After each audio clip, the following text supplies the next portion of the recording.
Jujutsu Kaisen. Chapter 266 is here. The fight continues.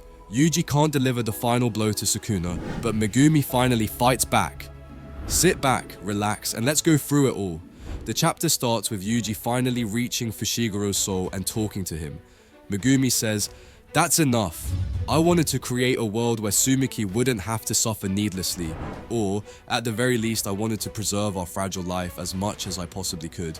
Eating home-cooked meals, watching sunbeams fall onto our hanged laundry, seeing her off as she walked beside someone like you, Itadori. That would have been true happiness to me, but I've had enough." And from Megumi's speech, we see that he is really depressed and doesn't have any motive to live or fight. And the interesting thing here is that Yuji is the perfect person to talk to him because he can relate. And we see that in his response where he talks about his grandpa's illness and how his grandpa dealt with it. Yuji understands very well how Megumi is feeling, and that's why he can't tell him to keep living. Now, I've been waiting for this scene since the start of the battle against Sukuna. It took a lot to reach Megumi's soul, but at the same time, Sukuna did a lot to bury it. I mean, just after taking over Megumi's body, Sukuna goes through the bath ritual in the Zenin clan's disciplinary pit, where he essentially takes a bath in the remains of cursed spirits, which allows Sukuna to be near evil and submerges Megumi's soul, making him unable to resist. After that, Sukuna goes the extra mile and tracks Megumi's sister, kills her using Megumi's 10 Shadows technique, and on top of that, he intentionally doesn't change the appearance of Megumi's body so Tsumiki sees her brother's face when she dies. That's why it was very hard to reach Megumi's soul, and Yuji had to do all of this to do so. Anyway, back to the chapter where we transition back to the fight. Sukuna uses Hollow Wicker Basket, which is an anti-domain technique and predecessor to the simple domain. The two of them are ready to engage again, and Sukuna thinks to himself that he can't use Gojo's method to reset a burnt out technique within a domain because he is still suffering from the after effects of Unlimited Void.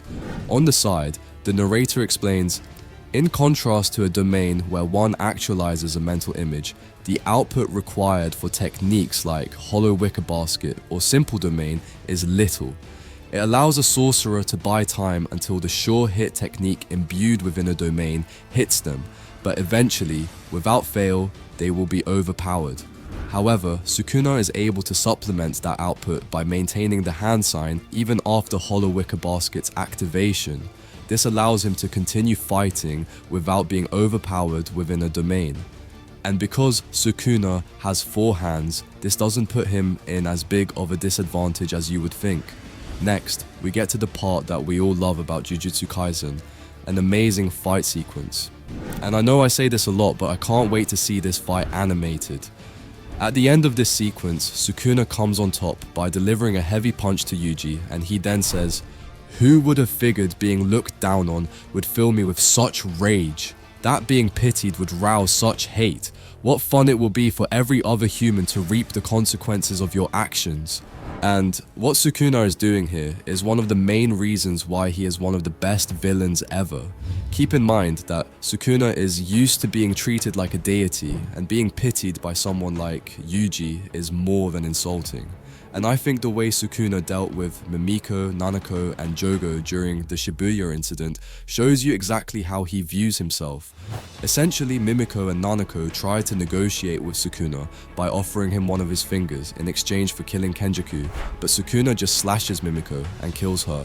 On top of that, consider what happened to Jogo, who fed him 6 fingers. Sukuna offers him a losing deal and eventually kills him just for fun. Sukuna views himself as a deity. He is way above the rest of the characters of the series.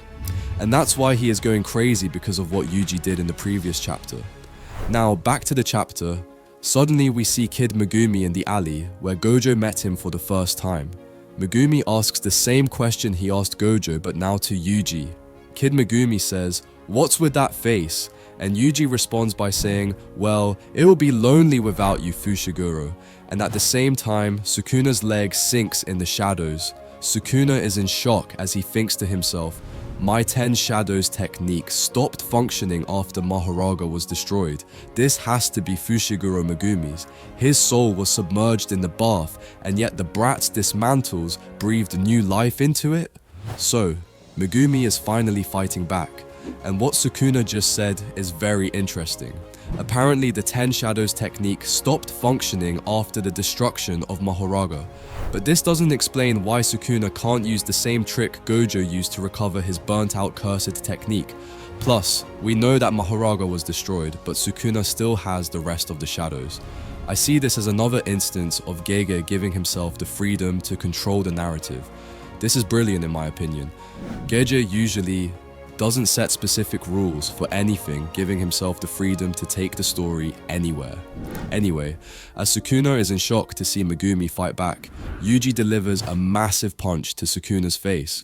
Yuji then smiles because he realizes what just happened and the fight continues. They exchange multiple hits, but it looks like Yuji is coming on top because his strikes have an effect that Sukuna can't overcome with reverse cursed technique. Furthermore, if Sukuna doesn't do anything, Yuji will completely destroy Hollow Wicker Basket. However, slashes come out flying, and Yuji's cursed tool which he has equipped in his hand turns into pieces. Yuji realizes that Sukuna used Gojo's technique of resetting the burnt out curse technique. So, finally, we understand what happened to Yuji's hands. We had multiple theories, and I think that the most famous one stated that Yuji's hands were transformed after consuming the remaining Cursed Womb death paintings, but it turns out that this is a cursed tool that Yuji is using in the battle. Anyway, just after recovering his burnt out technique, Sukuna uses his domain expansion. On the other hand, we see that Yuji is missing a couple of fingers from his left arm, and here we get to the mysterious part of the challenge. We transition to an unknown location where we see one of Sukuna's fingers being tied up, and we get an interesting editor's comment. What does this finger mean? Next week, the decisive battle in Shinjuku reaches its climax. Now, a lot of people are talking about how this finger is the final missing finger, but I don't see why this would come to play at this moment. Plus, Yuta told Sukuna he fed the last finger to Rika so he could copy his technique and use it against him.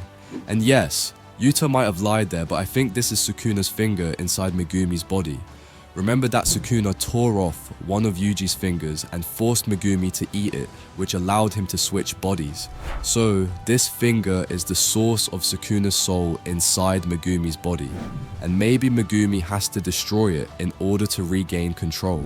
I'm saying this because we saw Megumi starting to fight Sukuna from the inside in this chapter, and maybe we get to see Megumi try to destroy this finger in order to regain control over his body in the next chapter.